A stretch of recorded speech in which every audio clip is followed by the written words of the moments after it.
தான் நான் கொலைகாரன் ஆயிட்டேன். செய்யாத குத்தத்துக்காக எனக்கு 7.5 வருஷம் ஜெயில் தண்டனை கிடைச்சது. உங்க வாழ்க்கையை கேட்டா மனசுக்கு ரொம்ப கஷ்டமா இருக்குங்க. ஆட ஜெயில் வாழ்க்கையாவது பரவாயில்லையே. எத்தனை மணிக்கு வார்டன் வருவாரு, எத்தனை மணிக்கு வேலை செய்யணும், என்ன தப்பு பண்ணினா என்ன தண்டனை கிடைக்கும் தெரியும். ஆனா வெளியில ஒண்ணுமே புரியலையேப்பா. யார் யார் எப்பப்ப எதை செய்வாங்கன்னே தெரியலையே. ஜெயில விட்டு வெளியில வந்தேன். அது மெட்ராஸ். சாதாரணமாவே வேலை கிடைக்காது. அதுவும் நான் ஜெயிலுக்கு போயிட்டு வந்தவங்கிற முத்திரை வேற. வேலை கிடைக்கல, சோறு கிடைக்கல, பட்டினியாவே பட்டணத்து வீதியில அலைஞ்சேன். பசி காத அடைக்கும்னு சொல்லுவாங்க. எனக்கு நல்லாவே அடைச்சது. அதையும் மீறி ஒருத்தனுடைய குரல் கேட்டது. எனக்கு ரொம்ப ரொம்ப பழக்கப்பட்ட குரல். எனக்கு புகழ்ச்சி என்பது பிடிக்காது. அகர முதல் எழுத்தெல்லாம் ஆதிபகவன் முதற்கே உலகு என்று சொல்லி இருக்கிறாரே சிலப்பதிகாரத்திலே ஔவையார். அவ்வளவு ஏன் விளக்கில்லாமல் இருட்டில் இருந்தீர்கள், லைட்டு போட்டேன், வெளியே சொன்னேனா?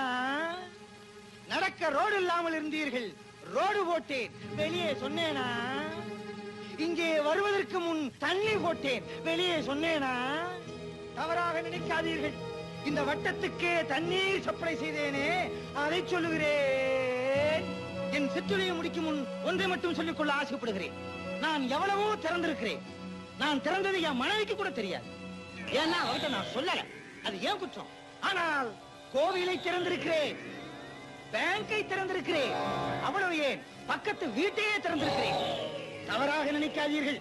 புதிதாக கட்டப்பட்ட வீட்டிற்கு கிரகப்பிரவேசம் என் தலைமையிலே செய்தார்கள், நான் திறந்தேன். இதில் என்ன தவறா? ஆமா, பூம்பு மாடு மாதிரி இப்படியே தலையாடிக்கிட்டு நீ தலைவர் ஆகவே முடியாது. இறுதியாக ஒன்று மட்டும் சொல்லிக் கொள்கிறேன். என்னை ஆபிரகாம் லிங்கன் என்று சொல்லுகிறார்கள், என்னை கென்னடி என்று சொல்லுகிறார்கள். நான் ஒத்துக்கொள்ளவில்லை. ஏனெனில் என்னை சுட்டு விடுவார்கள். அவ்வளவு என்னை வஉசி என்றே சொல்லுகிறார்கள். நான் ஒத்துக்கொள்ளவில்லை. ஏனென்றால் என்னால் செக்கு எடுக்க முடியாது.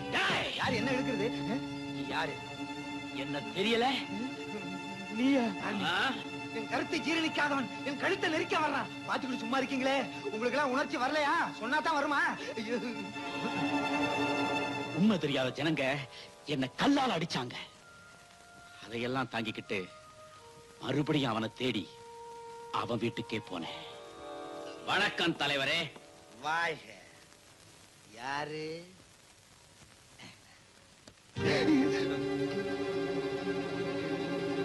நீ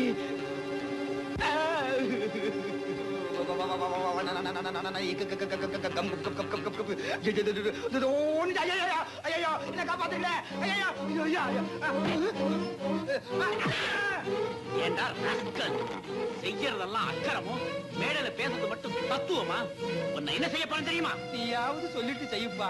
நாங்க தான் சொல்றதை எதையுமே செய்யறது இல்ல. சொல்றேனா? என்னப்பா அது? சோபாவுக்கு சோபா தள்ளி விடுற. சொன்னா வந்து உக்காந்துக்க மாட்டேனா? ஐயா, என்ன காரியம் செய்து விட்டாய்?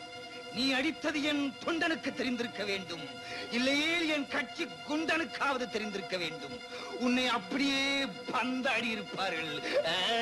ஐயா வாயிலே நிற்கிறாரே.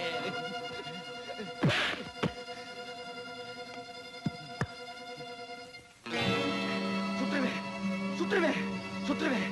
பக்கத்துல வராத. சுற்று.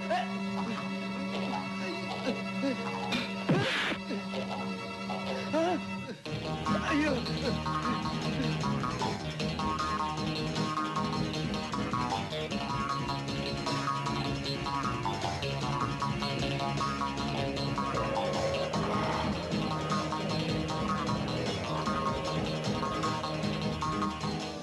அவன் எங்கிட்டே தப்பிச்சுக்கணுங்கிறதுக்காக பக்கத்துல இருந்த கோர்ட்டுக்குள்ள போய் நுழைஞ்சிட்டான்.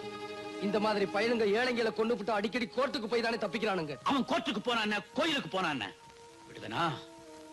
அவன் அந்த கோர்ட்டுக்குள்ளேயே வச்சு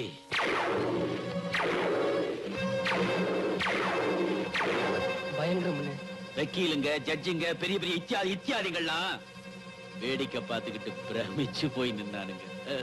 1965 வருஷம் அக்டோபர் மாசம் 5ஆம் தேதி மதுரை சொக்கலிங்கத்தோட மகன் தர்மலிங்கத்தை நான் கொலை செஞ்ச குத்தத்துக்காக எனக்கு 8 வருஷ கடுங்காவல் தண்டனை கிடைச்சது.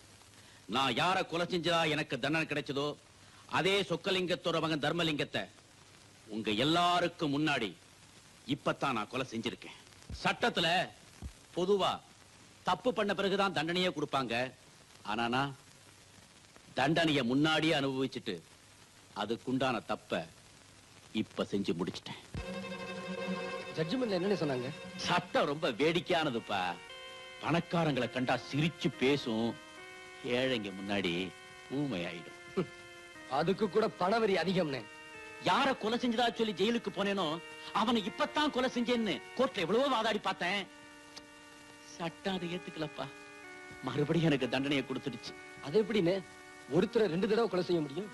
கேட்டேனே, யாருக்குமே பதில் சொல்ல முடியலையே. ஆனா 2 தடவை தண்டனையை மட்டும் கொடுத்துட்டாங்க. வேடிக்கையா தான் இருக்குன்னு. மறுபடியும் தண்டனை அனுபவிச்சுட்டு வெளியில வந்தேன். ஒரு நாள் ராத்திரி பிளாட்பாரத்துல தூங்கிக்கிட்டு இருந்தப்போ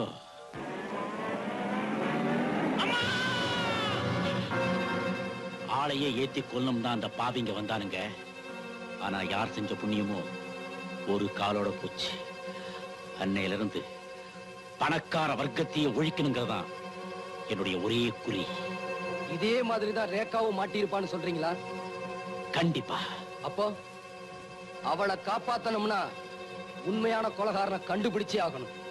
அத நான் செய்யறேன்.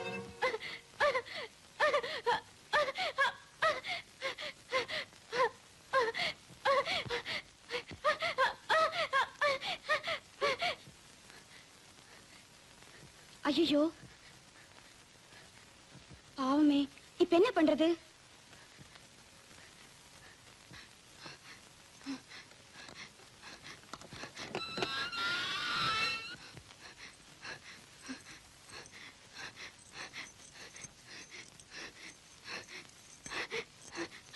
பாத்துக்க,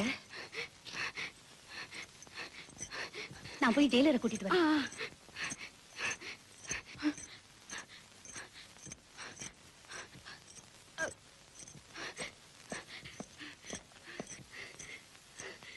கையில சாவி கொடுத்து கூட நிக்கலைங்க சார்.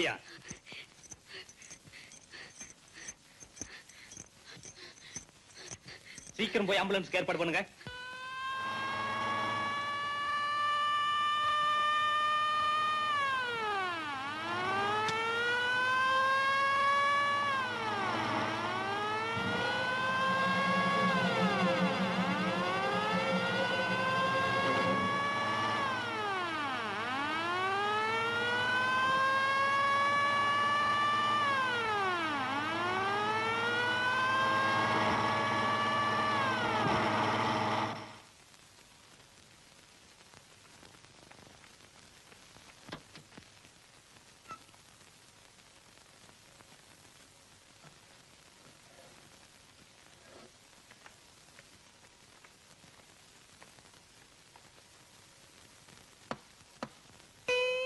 என்னது 2 தலை? ஐயோ காப்பாத்துங்க, காப்பாத்துங்க, காப்பாத்துங்க.